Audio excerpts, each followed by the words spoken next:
कल भी मार्केट गिरा, परसों भी मार्केट गिरा और आज भी मार्केट प्रेशर में ही बंद हुआ। लेकिन सवाल ये है, क्या ये गिरावट नॉर्मल है या फिर डेंजरस?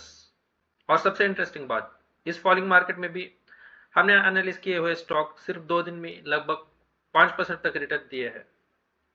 और आज भी ऐसे फॉलिंग मार्केट में हम आज भी एक ऐसे स्टॉक का एनालिसिस करने वाले हैं, इसलिए वीडियो में एंड तक बने रहना। और ये वीडियो अपने दोस्तों के साथ ज़रूर शेयर करना ताकि अपने दोस्त भी प्रॉफिट मिस ना करें। अगर आप शॉर्ट टर्म ट्रेडर हो या लॉन्ग टर्म इन्वेस्टर, आज का वीडियो पूरा एंड तक ज़रूर देखिए। Hello everyone, welcome back to channel. आप सभी का स्वागत है स्टॉक मार्केट ज्ञान ऑफिशियल में।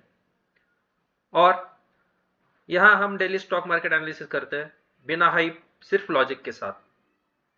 अगर आपने मेरे लास्ट 2 वीडियो देखे होंगे तो आपको याद होगा, हम पिछले 2 दिनों से क्लियरली बोल रहे थे कि मार्केट सेंटिमेंट्स निगेटिव है और डाउनसाइड रिस्क अभी खत्म नहीं हुआ है।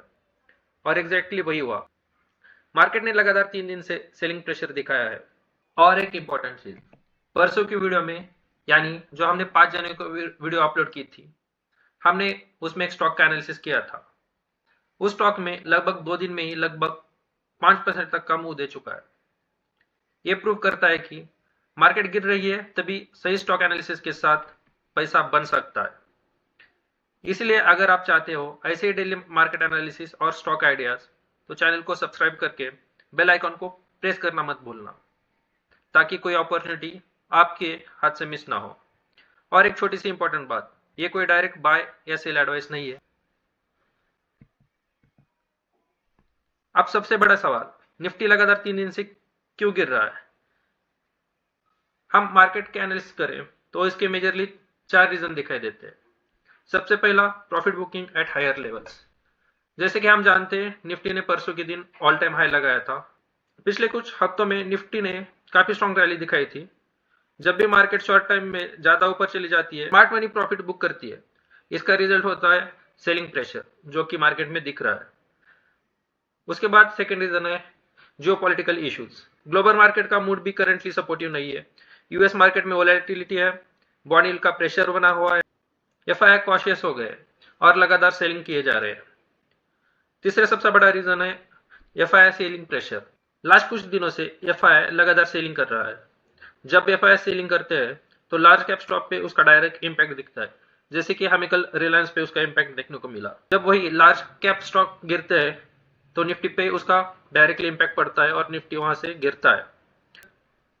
फोर्थ और मेजर रीजन है टेक्निकल रेजिस्टेंस। टेक्निकली निफ्टी एक स्ट्रॉन्ग रेजिस्टेंस जोन के पास है। जब तक क्लियर ब्रेकआउट नहीं होता, मार्केट थोड़ा कंसोलिडेट या करेक्ट कर सकती है। चलिए अब हम निफ्टी को थोड़ा सा टेक्निकल एंगल से भी समझने की कोशिश करते हैं। अगर हम डेली टाइम फ्रेम पे निफ्टी का चार्ट अगर देखें तो हमें पता है कि परसों के दिन, यानी कि 5 जनवरी के दिन, निफ्टी ने एक नया ऑल टाइम हाई लगाया था, जो कि था 26,373 का। उस ऑल टाइम हाई से निफ्टी में काफी सेलिंग देखने को मिली।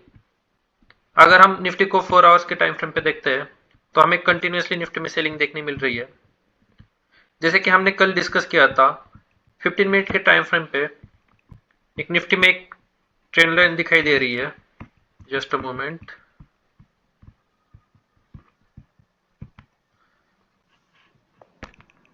पंद्रह मिनट के टाइम फ्रेम पे निफ्टी में ये जो ट्रेंड लाइन है, निफ्टी पिछले 3 दिनों से इस ट्रेंड लाइन को रिस्पेक्ट कर रही है।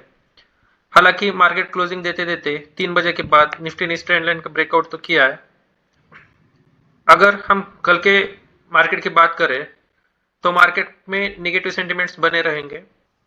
अगर निफ्टी ने कल 26,050 का सपोर्ट ब्रेक किया तो निफ्टी में कल अच्छा खासा डाउनसाइड मोमेंटम देखने को मिल सकता है। अगर हम अपसाइड मोमेंटम की बात करें, जब तक निफ्टी 26,200 का रेजिस्टेंस ब्रेक नहीं करेगी तब तक निफ्टी में एक स्ट्रॉन्ग मोमेंटम नहीं माना जाएगा। तब तक का हमारा व्यू निफ्टी का डाउनसाइड ही रहेगा। ये कोई डायरेक्टली बाय और सेल एडवाइस नहीं है। अब बात करते हैं आज के सबसे इंपॉर्टेंट पार्ट की, आज के स्टॉक एनालिसिस की। मार्केट चाहे प्रेशर में हो, लेकिन अपॉर्चुनिटी हमेशा रेडी रहती है। चलिए देखते हैं आज का वो स्टॉक जो इस फॉलिंग मार्केट में भी एक अच्छा सेटअप बना रहा है। ओवरऑल अगर इस स्टॉक के फंडामेंटल की बात करें, इस स्टॉक का नाम है bank of Maharashtra. Bank of Maharashtra फिलहाल रिजनेबल वैल्यूएशन पर ट्रेड कर रहा है।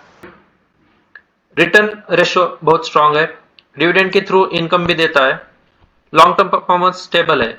अगर हम यहाँ पे इसके लॉन्ग टर्म रिटर्न्स देखें तो 3 साल में 106% और 4 साल में लगभग 211% रिटर्न्स दिए हुए हैं।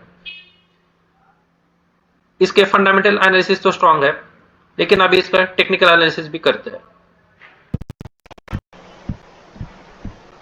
अगर हम बैंक ऑफ महाराष्ट्र को डेली टाइम फ्रेम पे देखें तो बैंक ऑफ महाराष्ट्र ने ये जो ट्रेंड लाइन है इसका ब्रेकआउट काफी अच्छे से दिया है। अगर हम यहाँ पे वॉल्यूम भी देखें तो वॉल्यूम भी काफी सपोर्टिव है, और जो नीचे से भी ट्रेंड लाइन आ रहा है कंटिन्यूअसली, उस ट्रेंड लाइन पे भी बैंक ऑफ महाराष्ट्र अच्छे से सपोर्ट ले रहा है। आने वाले कुछ दिनों में बैंक ऑफ महाराष्ट्र में 70 से लेकर 80 तक का अपसाइड मोमेंटम देखने को मिल सकता है।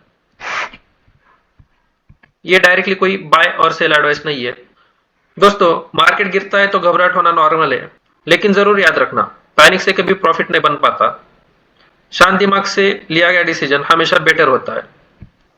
अगर आपको आज का एनालिसिस थोड़ा भी यूजफुल लगा हो तो वीडियो को लाइक जरूर कीजिए, चैनल को सब्सक्राइब कीजिए, क्योंकि यहाँ डेली स्टॉक मार्केट एनालिसिस मिलता है। कमेंट में जरूर बताना आप ट्रेडर हो या इन्वेस्टर। मिलते हैं कल नेक्स्ट मार्केट एनालिसिस के साथ। जय हिंद, हैप्पी इन्वेस्टिंग।